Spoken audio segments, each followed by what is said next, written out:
dengan Engkau Tuhan. Kami mau menyembah Engkau Tuhan pagi ini ya Bapa. Kami siap untuk itu ya Bapa.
Haleluya. Ada sukacita pagi ini. Ya, bisa senyum kanan dulu, senyum kiri, katakan Tuhan berkati. Ya, Tuhan berkati. God bless, God bless. Ya. Tadi kan ada perkataan, kata-katanya enak. Itu kalau lagu-lagu Inggris enak kata-katanya gitu loh. Enak, tapi kalau nyanyinya agak susah. Katanya enak, nyanyinya susah. Kita buka firman Tuhan bersama-sama, 1 Petrus pasal yang kedua. Saya akan baca ayat yang ke-6 dan ayat yang ke-7. 1 Petrus pasal yang kedua, ayat yang ke-6 dan ayat yang ke-7. Demikian firman Tuhan. Sebab ada tertulis dalam kitab suci. Sesungguhnya aku meletakkan di Sion sebuah batu yang terpilih. sebuah batu penjuru yang mahal. Dan siapa yang percaya kepadanya tidak akan dipermalukan. Karena itu bagi kamu yang percaya ia mahal. Tetapi bagi mereka yang tidak percaya, batu yang telah dibuang oleh tukang-tukang bangunan telah menjadi batu penjuru, juga telah menjadi batu sentuhan dan suatu batu sandungan. Hari ini kita akan renungkan firman Tuhan, Yesus batu penjuru.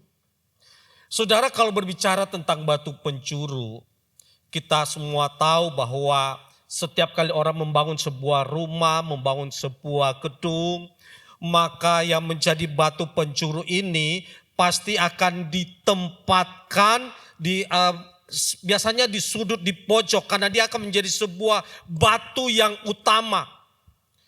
Batu yang akan menjadi dasar bagi untuk pembangunan batu-batu selanjutnya. Artinya saudara, batu penjuru ini menjadi suatu poin referensi dalam pembangunan batu-batu lain. Nah, firman Tuhan katakan bahwa Yesus batu penjuru yang mahal. Bagaimana Yesus menempatkan dirinya sebagai tolak ukur hidup kita. Bagaimana Yesus menempatkan bahwa dia adalah menjadi hidup, bagaimana kita selaras dengan batu penjuru ini. Karena ketika batu ini dibangun, batu-batu yang lain harus ngikut. Harus sejajar, saudara. Makanya tempat dan ukurannya, bentuk dan ukurannya itu biasanya seharusnya sempurna. Karena yang kiri kanannya dan atasnya itu juga akan dibangun melalui ini. Yesus sebagai batu penjuru, firman Tuhan katakan, menjadi dasar landasan hidup kita. Tetapi firman Tuhan katakan bahwa tidak semua rupanya yang menerima. Tidak semua orang yang ingin menyelaraskan hidupnya dengan sang batu penjuru ini. Ada yang menerima, ada yang menolak Yesus. Sebentar lagi kita akan merayakan Natal, saudara. Bagaimana orang-orang Majus mau menyelaraskan hidupnya melalui bintang itu, saudara. Mereka terus menyelaraskan hidup mereka. Mereka terus mau dituntun hidup ini. Mau dituntun oleh bintang itu. Dan akhirnya memang firman Tuhan katakan, sampai tepat di mana Yesus lahir. Di mana Yesus ada waktu itu. Tapi ada juga yang tidak mau selaraskan hidupnya. Ada Herodes. Dia kaget bahwa ada raja lain selain dia. Kok bisa? Dan itu bukannya menjadi batu penjuru, itu menjadi batu sentuhan, bahkan menjadi batu sandungan buat Herodes. Dia marah. Bahkan bagaimana dia merencanakan pembunuhan terhadap Yesus. Saudara yang dikasihi oleh Tuhan. Itulah sebabnya saya percaya kalau kita hari-hari ini menyelaraskan hidup kita dengan Tuhan. Amsal 4 ayat 18 katakan bahwa jalan hidup orang benar itu seperti cahaya fajar yang kian terang sampai rembang tengah hari. Kalau tadi pagi kita subuh-subuh bangun berdoa, terus kita lihat cahaya fajar yang agak kuning, orange, wah warnanya enak itu. Kalau cahaya fajar itu enak sekali, saudara. Kita bangun keluar rumah sejenak lihat itu cahaya fajar. Karena cahayanya beda memang. Cahayanya beda. Muncul lama-lama akhirnya mulai agak terang sedikit, putih sedikit. Sampai ini sekarang sudah mulai rembang tengah hari. Semakin bercahaya, semakin terang. Ketika kita menyelaraskan hidup kita dengan Tuhan, hidup kita akan seperti ini, saudara. Bagaimana Tuhan akan membawa hidup kita seperti cahaya fajar yang kian hari semakin terang sampai rembang tengah hari. Jalan hidup kita. Ketika kita mau selaras dengan batu penjuru ini. Itulah sebabnya ketika Yesus memulai pelayanannya di Injil Matius pasal 4 itu dia katakan pada murid-muridnya, ayo ikut aku. Mari ikut aku. Mari ikut aku. Sederhana panggilan Tuhan. Ikutlah aku. Tetapi saudara, panggilan Tuhan ini bukan hanya one time event. Bukan hanya satu kali saja. Tetapi lifetime. Sepanjang hidup kita. Kadang-kadang orang pikir, yang penting ikut Tuhan udah selesai. Ini kadang-kadang membuat perjalanan hidup kita saudara agak terseok-seok. Tidak seperti cahaya fajar tadi. Kenapa kita pikir ikut Tuhan yang penting saya sudah percaya Yesus. Dan kemudian saya sudah lahir baru dan selesai. Padahal mengikut Tuhan itu lifetime. Bukan one time event saudara, udah selesai. Terus menerus perjalanan hidup kita. Saudara yang dikasih oleh Tuhan. Amsal 16 ayat 9 katakan bahwa Amsal 16 ayat 9, hati manusia memikir-mikirkan jalannya. Tetapi Tuhanlah yang menentukan arah langkahnya. Tadi pagi saya baca kisah dari Yunus. Bagaimana dia dipanggil oleh Tuhan. Yunus, you ke Niniwe. Ini kota, ini negara. Waduh, minta ampun. Udah. Kau beritakan kabar baik di sana. Tapi firman Tuhan katakan bahwa Yunus menolak panggilan Tuhan. Bukannya ke Niniwe, dia pergi ke Tarsis. Dia naik sebuah kapal. Dan firman Tuhan katakan Tuhan kirimkan badai. Jelas firman Tuhan kirimkan itu angin besar itu. Sampai nakoda kapal, kapten kapal itu. Dia sebenarnya bingung kenapa bisa tiba-tiba. Karena biasanya kalau orang-orang nelayan handal itu mereka tahu, mereka bisa baca angin. Mereka bisa baca badai, mereka bisa baca saudara. Angin timur, angin apalah istilahnya. Itu nelayan-nelayan itu tahu. Jadi mereka tahu kapan harus keluar, kapan harus berlayar. Mereka tahu kalau nanti ada, wah kayaknya nanti ada angin ini. Mereka tidak mau turun saudara. Hari itu kapten kapal ini bingung. Selama dia menjadi seorang kapten nakoda. Hari itu dia kok bisa tiba-tiba tidak membaca ini. Ini bukan badai biasa. Ini badai luar biasa yang seharusnya dia tahu. Akan ada badai seperti ini. Tetapi tiba-tiba datang. Dan akhirnya mereka membangun ini pasti badai. Bukan karena hal yang biasa. Ada sesuatu yang biasa. Ayo kita buang undi. Ada seseorang di antara kita yang berdosa sama Tuhan ini. Buang undi saudara. Dan memang namanya Yunus keluar. Namanya Yunus keluar. Nah waktu itu firman Tuhan katakan Yunus ada di bawah kapal. Dia sedang tidur dengan nyenyak. Ada orang tafsirkan. Kenapa Yunus tidur dengan nyenyak di bawah kapal sementara begitu banyak badai? Karena dia penuh dengan Roh Kudus. Ngerti saudara? Kenapa dia bisa jejak? Karena dia penuh dengan Roh Kudus. Ya enggak mungkin lah saudara dikasih Tuhan. Orang menolak panggilan Tuhan. Orang menolak panggilan Tuhan kok bisa penuh dengan Roh Kudus? Ya namanya orang tidur nyenyak ya tidur nyenyak aja. Kalau saya sudah biasa tidur ketemu bantal. Saya sudah tahu memang waktunya saya tidur. Tidak tunggu lama itu. Tunggu ya paling 5 menit sudah sampai pagi. Sampai pagi. Kadang-kadang istri saya ngomong sama saya. Pak kok tengah malam kok jarang bangun sih pergi kencing kayak apa. Dia kalau tengah malam paling kurang 1 kali dia pasti bangun pergi kencing. Saya bangun yang penting sudah subuh, taunya sudah berdoa dan sebagainya. Jarang ya mungkin pernahlah 1-2 kali bangun. Biasanya kalau malam itu saya pas lagi kebetulan banyak minum, nah biasanya tengah malam memang bangun. Tapi kalau tidak, ya enggak juga saudara. Dan atas penentuan Tuhan bagaimana, Yunus sudah kasih tahu itu kapten, memang saya yang berdosa. Udah, terus gimana caranya? Buang saya ke laut. Hah? Kaget ini kapten. Apalagi dia tahu bahwa ini hamba Tuhan.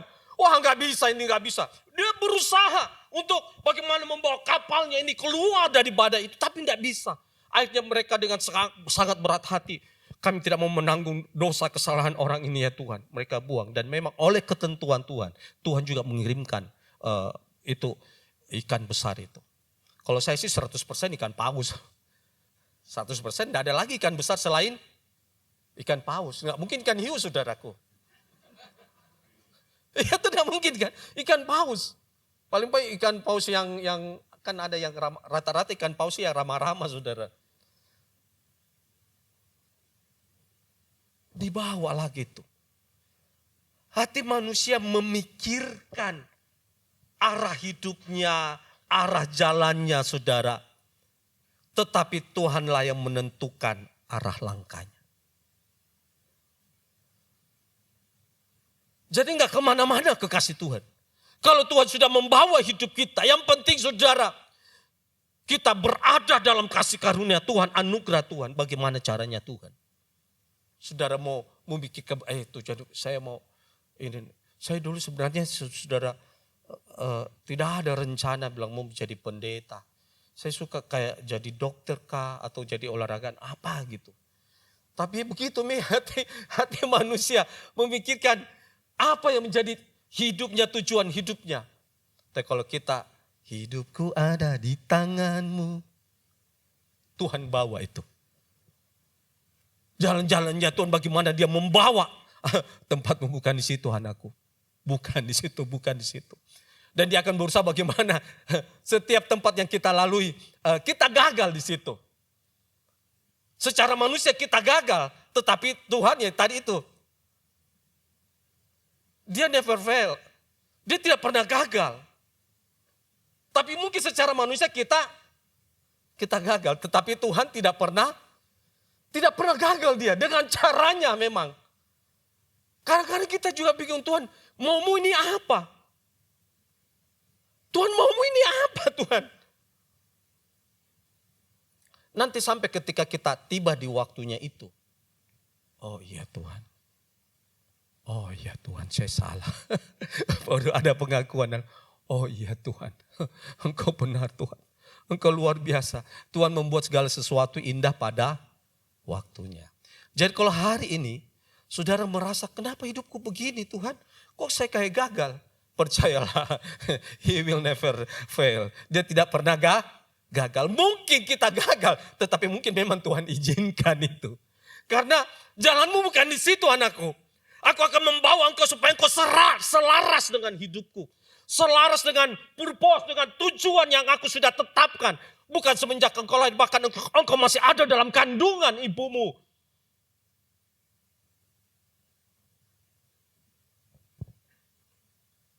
Tempatkan dia sebagai batu pencuru.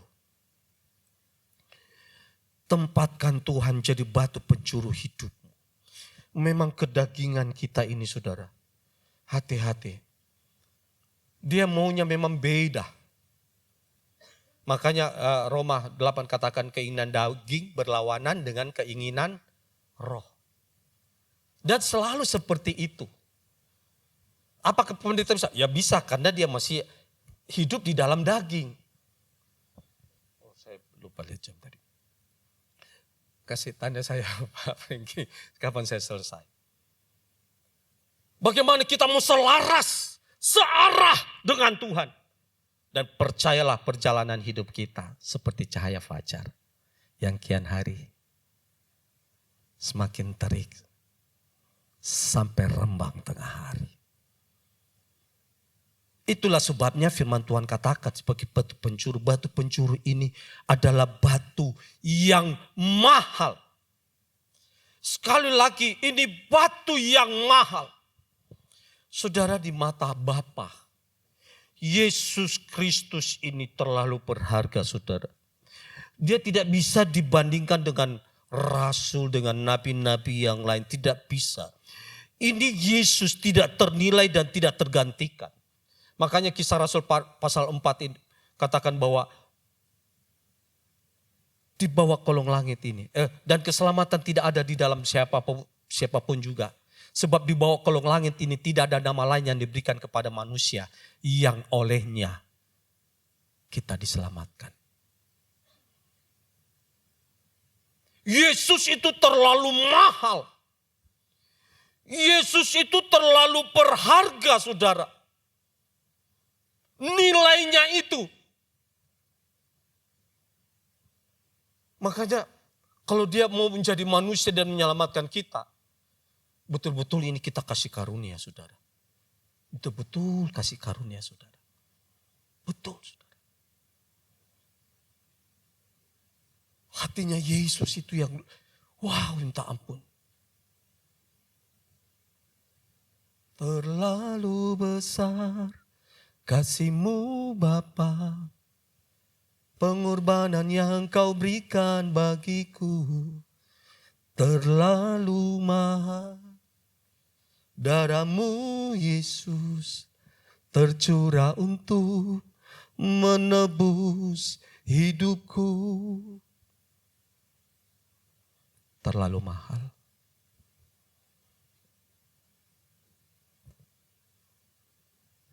Jangan sampai yang terlalu mahal ini, saudara, engkau sia-siakan di dalam hidupmu.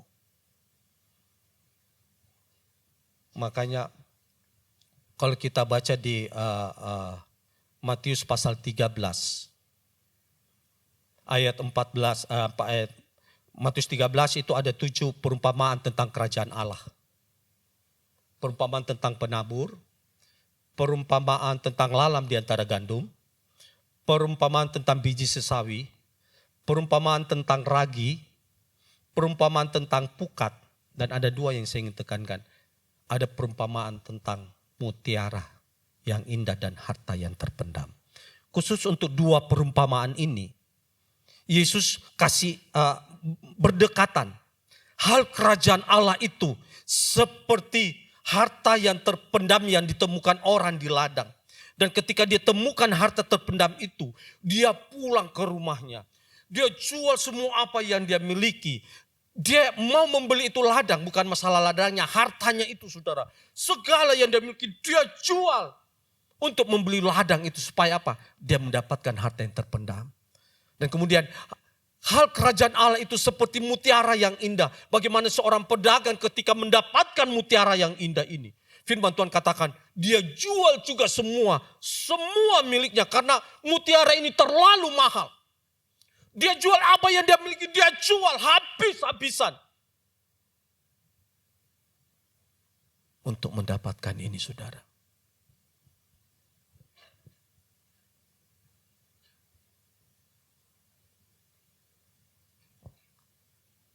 Kalau kita menempatkan Yesus itu terlalu mahal dalam hidup kita, kita akan memberikan respek, hormat. Iya. Hal kerajaan surga itu seperti harta terpendam. Yesus itu terlalu mahal, saudara. Walaupun Yesus katakan nanti bahwa akhir zaman ini banyak yang murtad, banyak yang akan tinggalkan Tuhan.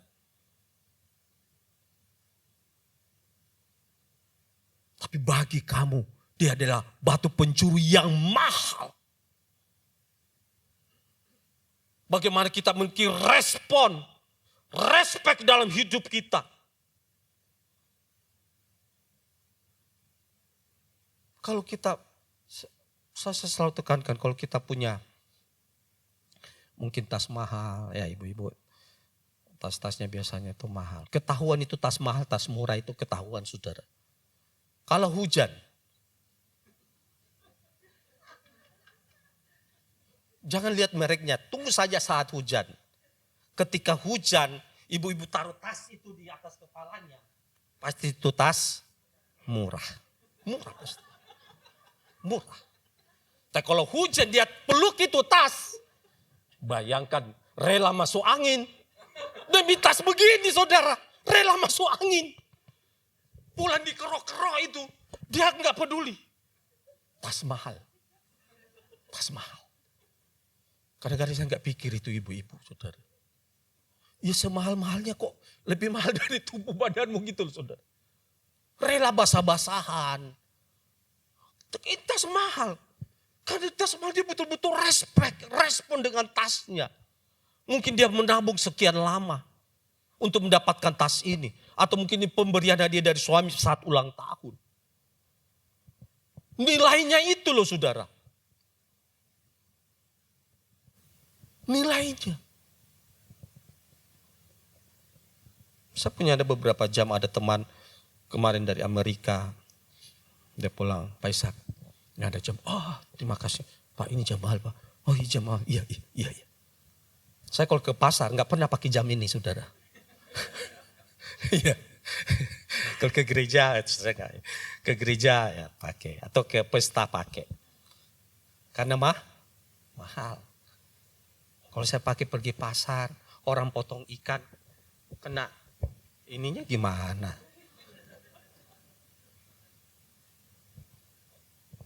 Pernah kelupaan bawa, saudara, aja kalau angkat itu tangan. Orang belanja kata, kan biasa itu orang potong-potong ini, orang serempet, suka kasih Tuhan. Beda kalau mahal memang. Itu respon kita jelas beda. Itulah sebabnya, karena dia mahal, seharusnya memang juga firman Tuhan katakan, karena itu bagi kamu yang percaya ia mahal. Bagi kamu yang percaya ia mahal, artinya saudara dikasih oleh Tuhan. Bukannya Kristusnya yang mahal dan berharga, tetapi kepercayaan kita kepada Yesus itu juga berharga.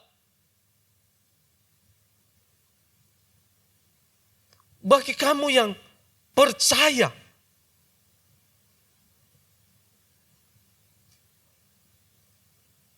percayanya itu juga seharusnya memang mahal. The honor is for you who believe. Yang percaya kepada Yesus. Imanmu itu mahal, saudara. Saya kasih tahu. Imanmu kepada Yesus itu mahal. Imanmu kepada Tuhan itu mahal.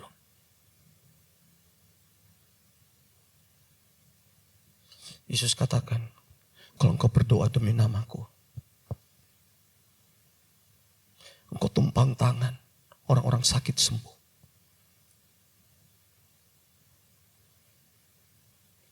Ketika engkau percaya kepadaku, minta apa saja dalam namaku, Bapakku akan berikan. Kita baca kisah para rasul, ada anak-anak imam yang bernama Skewa. Mereka lihat bagaimana Paulus mujizat menyembuhkan orang, mujizat di dalam nama Yesus ini. Anak-anak imam mencoba juga. Wih, hebat itu nama Yesus. Dia coba pakai nama Yesus untuk usir setan-setan. Dan ketika setan itu diusir, setan itu berkata, Paulus aku kenal, Yesus aku kenal, tapi kamu siapa? Dan firman Tuhan katakan, ini 7 anak laki-laki Skewa ini digagain, artinya memang dikerjain, ditelanjangin. Wah, sudah kekasih Tuhan. Mau coba-coba pakai nama Yesus. Orang yang gak kenal Yesus, mau coba pakai nama Yesus, malah dikerjain oleh setan. Tapi bagi kita yang percaya, imanmu itu terlalu mahal. Iya. Jangan sampai kau jual imanmu hanya dengan hal-hal yang sepele, saudara. Demi jabatan, demi kekuasaan, demi harta. Jangan, imanmu itu mahal. Ada kisah di dalam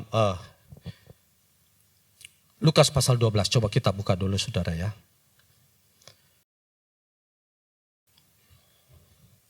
Lukas pasal yang ke-12 ayat 13 sampai 15. Ya.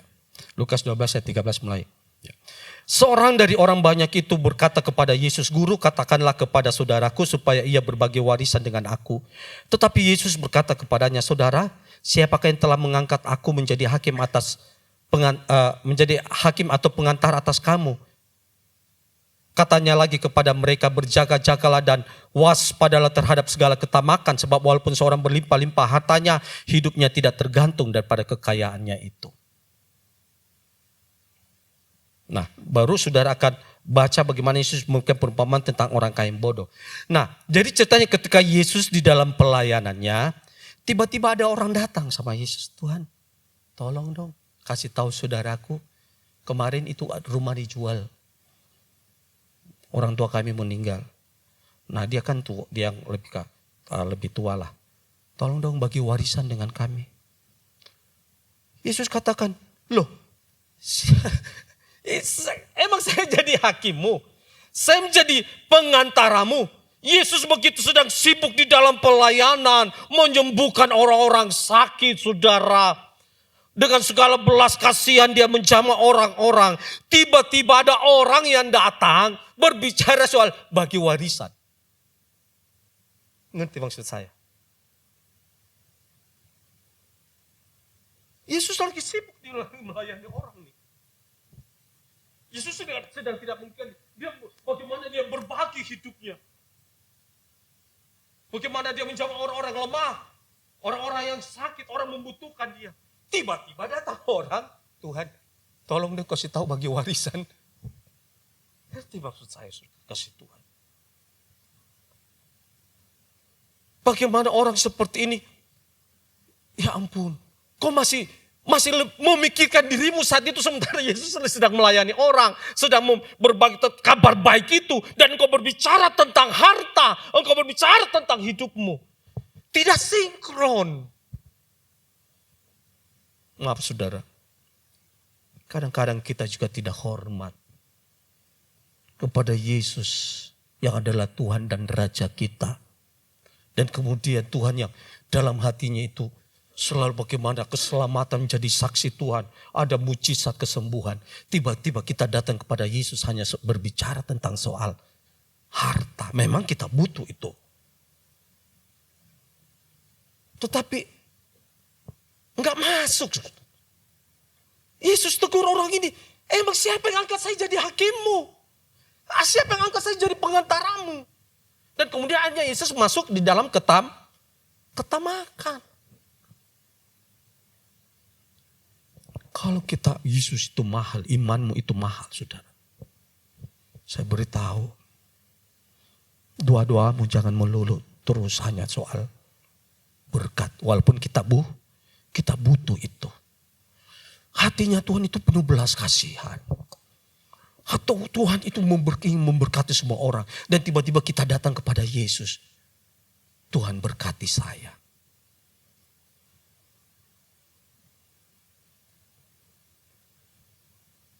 Mungkin tidak ada yang salah dengan doa itu. Tetapi yang menjadi salah dengan doa itu. Ketika kita hanya memikirkan tentang diri kita.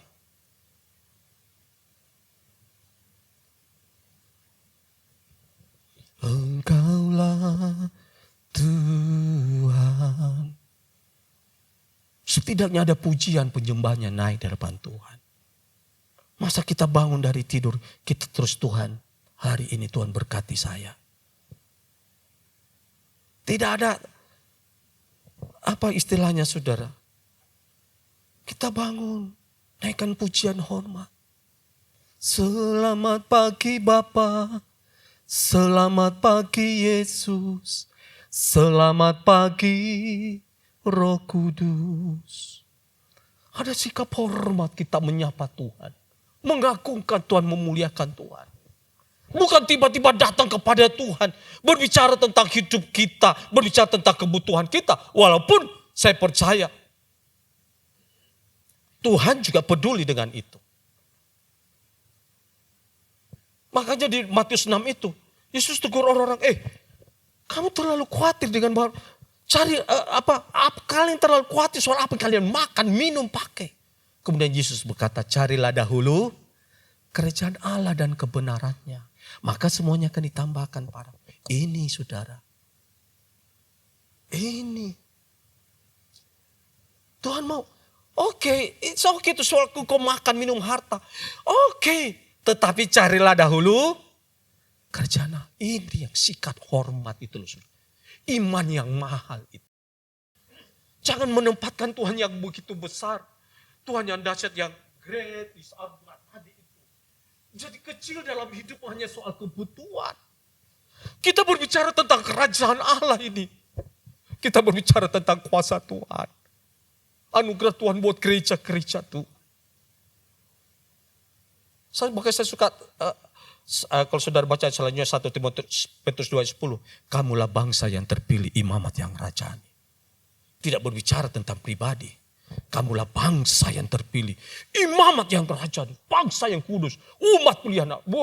Kita baca itu, mahalnya kita ini sebenarnya dapat. Bagaimana Tuhan juga menganggap kita begitu mahal, begitu berharga. Maka hasilnya pun saudara, ketika kita tahu Yesus mahal, iman kita mahal, gaya hidup kita juga gak main-main.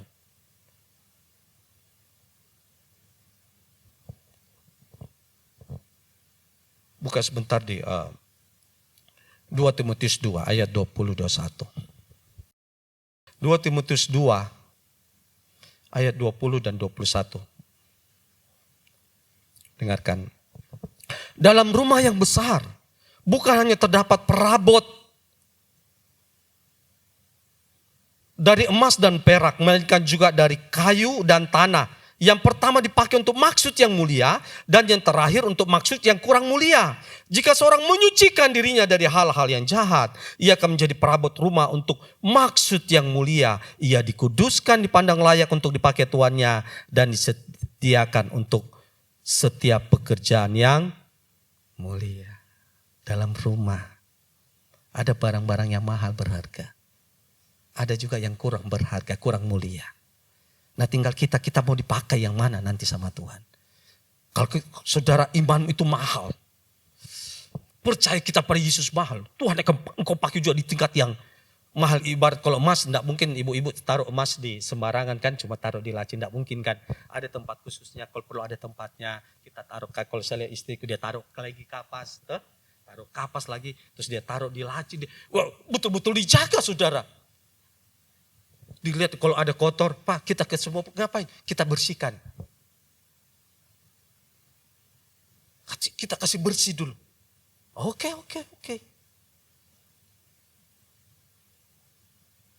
Tapi ada juga yang kurang mulia. Dari kayu, dari jerami. Tinggal pilihan hidup kita saja. Dia mahal. Dan cara hidupmu pun juga mari kita. Tuhan, aku mau dipakai untuk hal-hal yang mulia. Yang percaya katakan amin. Ada seorang istri seorang suami, dia ingin bikin kopi saudara. Dia ke dapur, dia sudah tuang kopi di gelas, dia cari gula, tidak ada gula. Dia panggil istrinya, Ma, kok tidak ada gula sih, saya bikin kopi nih. Ada Pak, tidak ada, saya sudah cari. Cari ini tempat ini toples, gak ada gula. Pak, cari yang tulisannya garam. Lah kenapa emang? Gula itu di dalam. Begitu Kak, kenapa kau tulis garam? Supaya semut tidak baca katanya. Oh begitu Kak? Iya, supaya semut tidak baca. Emangnya HP-nya Papa? Kenapa memang Papa HP-nya? Iya, itu di WA. Tulisannya namanya Joni. Orangnya Maria. Hati-hati jangan main-main dengan istri nah. Dede, tinggi anunya itu. Betul Kak. Betul Kak. Saya sudah alami yang begitu. Saya berbicara ini kesaksian hidup. Radarnya tinggi. Ibarat itu menara. Kalau kita, dia menaranya tinggi sekali. Kok bohong sedikit kelihatan, betul Kak? Karena ada uang sudah simpan. Sudah simpan.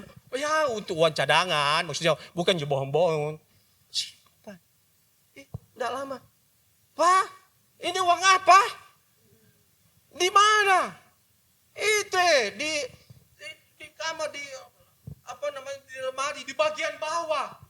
Sudah bagian bawah ada lah alasnya, saya taruh kertas gitu. Iko dapat itu uang. Iya, uang sial itu. Kenapa uang sial? Ya memang uang sial. Orang sudah simpan baik-baik dia dapat. Sorry saudara. Jangan main-main. Betul Kak. Jadi sebelum kedapatan, jangan mau ke pura-pura. Ayo, standar hidup kita kasih tinggi lah saudara. Standar hidupmu tinggi. Kalau ya katakan ya, tidak katakan tidak.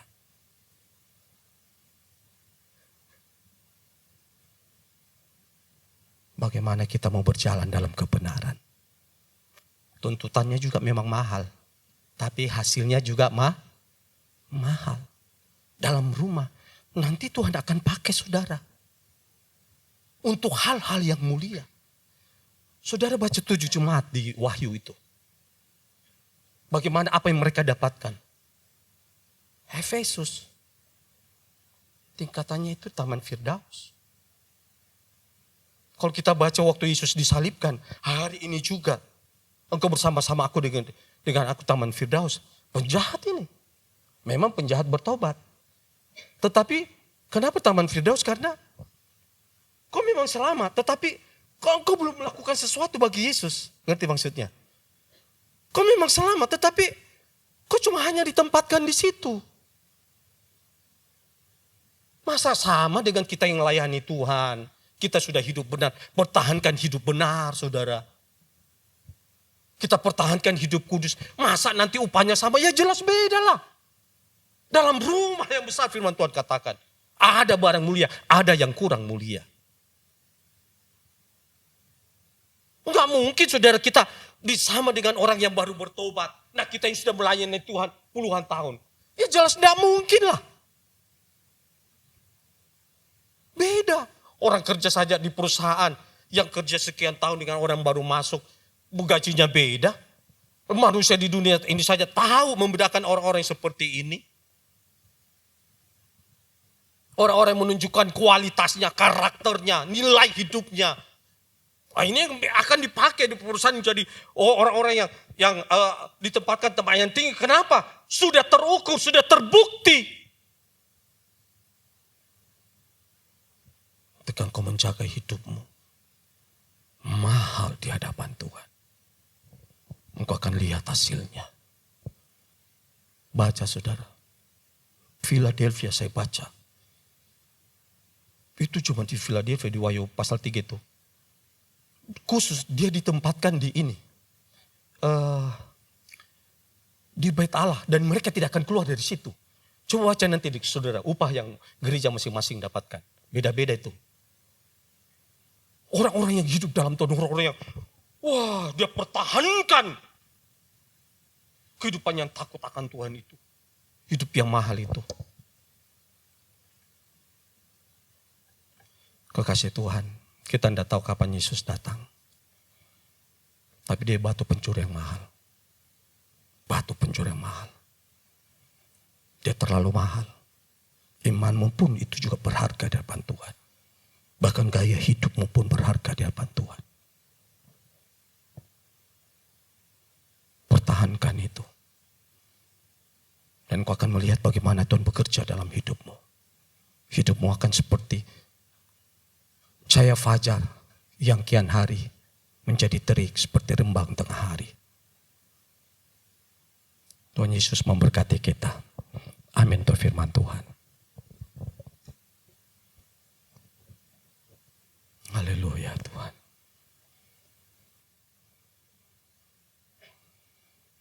Bagaikan bejana siap dibentuk. Kita terus mau dibentuk Tuhan. Panggilan hidup kita bukan hanya satu kali saja, tapi terus menerus.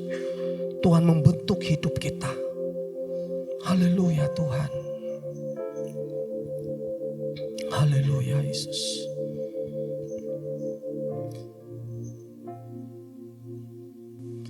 Bagaikan bejana siap dibentuk, demikian hidupku di tanganmu.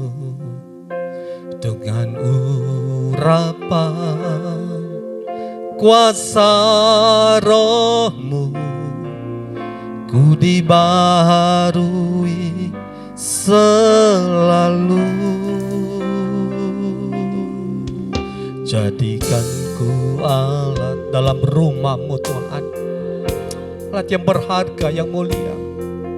Inilah hidupku di tangan-Mu, bentuklah seluruh kehendak-Mu, pakailah sesuai rencana-Mu. Ku mau seperti-Mu, ku mau seperti-Mu Yesus, disempurnakan selalu dalam segenap jalanku, memuliakan nama-Mu. Sekali lagi nyanyikan pujian ini. Haleluya, haleluya. Bagaikan bercanda siap dibentuk, demikian hidupku di tangan-Mu. Dengan urapan kuasa roh-Mu ku dibaharui selalu. Jadikan ku Allah dalam rumah-Mu. Inilah hidupku di tangan-Mu, bentuklah seluruh kehendak-Mu, pakailah sesuai rencana. Ku mau seperti-Mu. Selaraskan hidupmu dengan Yesus. Tuhan akan bawa hidupmu. Tuhan akan pakai hidupmu pada hal-hal yang mulia, hal-hal yang besar. Haleluya, haleluya. Memuliakan ku mau seperti-Mu. Mari kita bangkit berdiri bersama-sama. Dia ada tengah-tengah kita saat ini. Tuhan selalu sempurnakan hidupmu. Oh, dalam segenap jalanku, memuliakan nama-Mu. Dalam segenap jalanku, dalam segenap jalanku, memuliakan nama. Dalam segenap jalanku, dalam segenap jalanku, memuliakan nama-Mu.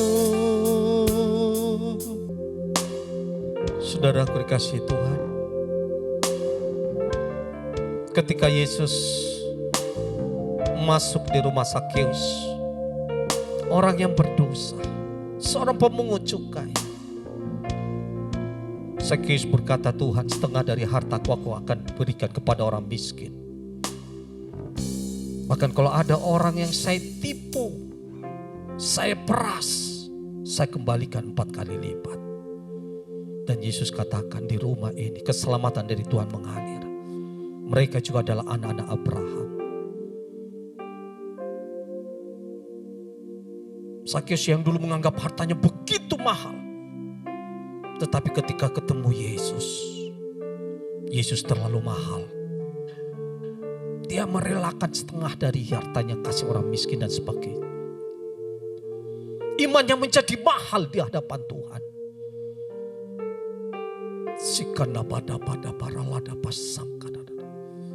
firman Tuhan katakan bahwa orang yang percaya kepada Tuhan, Tuhan tidak akan permalukan. Tuhan tidak akan permalukan hidupmu. Tuhan tidak akan permalukan engkau sebagai anak-anak Tuhan. Engkau yang mempertahankan hidup benar, Tuhan tidak akan mempermalukan hidupmu. Tuhan akan membela hidupmu. Dan kuasa Tuhan terus bekerja dalam hidup kita. Sikanda pada baralada pasangkada. Ini janji Tuhan. Tuhan tidak akan permalukan hidupmu. Ini iman kami Tuhan. Kau terlalu besar. Kau terlalu ajaib. Engkau batu penjuru kami yang mahal. Biarlah hari-hari ini kami mau makin selaraskan hidup kami dengan apa yang menjadi rencana Tuhan. Maunya Tuhan dalam hidup kami. Karena Kau terlalu mahal Tuhan, terlalu mahal. Kau terlalu besar. Hamba berdoa buat seluruh jemaat-Mu di GBA Rauna ini. Iman kami iman yang mahal. Siapa yang percaya kepada Tuhan tidak akan dipermalukan. Engkau tahu apa yang ada dalam hidup mereka saat ini. Tantangan yang mereka alami. Engkau terlalu besar Tuhan. Kuasa-Mu terlalu besar. Jama. Sikanda pada. Kebesaran-Mu dinyatakan dalam keluarga kami. Dalam pelayanan kami, usaha kami. Sehingga hidup kami menjadi berkat bagi banyak orang. Kami menjadi saksi-saksi Tuhan di akhir zaman ini. Dan kami percaya Engkau Yehova Jireh, Engkau Allah yang menyediakan Tuhan. Kami tidak takut, kami tidak khawatir. Engkau tidak akan mempermalukan kami. Dalam nama Tuhan Yesus Jama. Yang lemah dikuatkan. Yang sakit disembuhkan. Oleh bilur-bilur-Mu kami sembuh Tuhan. Tubuh ini adalah bait Allah. Bukan tempat penyakit. Tubuh ini bait Allah. Sudah dikuduskan oleh darah yang mahal itu. Darah Yesus Kristus. Berikan kami kekuatan dan kesehatan prima hari-hari ini. Tubuh kami kuat, jiwa kami kuat. Roh kami kuat di dalam Tuhan. Berkati hamba-Mu, Pastor Im bersama Tuhan Ibu Sari. Pakai pengembalaan mereka, hidup mereka Tuhan. Oleh pengembalaan mereka bersama dengan semua pelayan Tuhan tempat ini. Jemaat GBA Rauna ini menjadi berkat bagi kota ini Tuhan. Dalam nama Tuhan Yesus. Berkati hamba-hamba-Mu ini. Ketika mereka berada di luar negeri Tuhan. Tuhan memelihara dan melindungi hamba-Mu. Terima kasih Tuhan, terima kasih. Hamba serahkan semua ke dalam tangan-Mu Bapa. Bapak, kami sungguh bersyukur pagi hari ini Tuhan. Kami sungguh diberkati oleh firman-Mu pada pagi hari ini Tuhan. Firman-Mu pagi ini mengingatkan kami untuk menaruh Tuhan lebih dari segalanya dalam hidup kami. Kadang Tuhan, kami suka menyepelekan Engkau Tuhan. Sementara Engkau adalah harta yang termulia dalam hidup kami. Karena Engkau telah menebus hidup kami Tuhan. Terima kasih Tuhan Yesus. Kami sungguh bersyukur punya Allah yang luar biasa. Terima kasih Tuhan Yesus.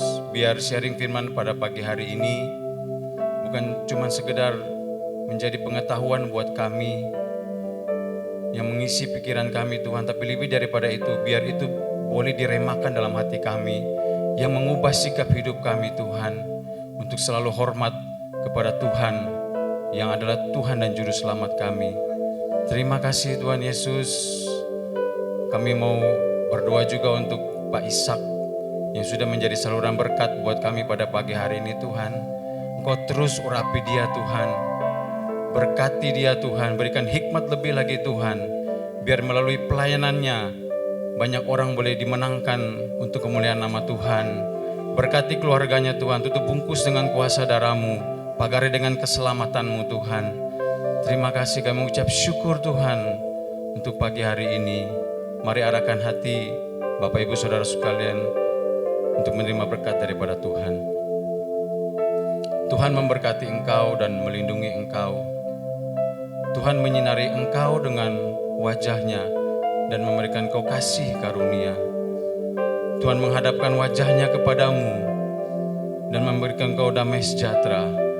Turunlah berkat dari Allah Bapa, kasih setia daripada Tuhan Yesus, serta penyertaan Roh Kudus kiranya senantiasa menyertai Bapak Ibu Saudara sekalian mulai dari hari ini sampai dengan Maranatha Tuhan Yesus datang kedua kalinya.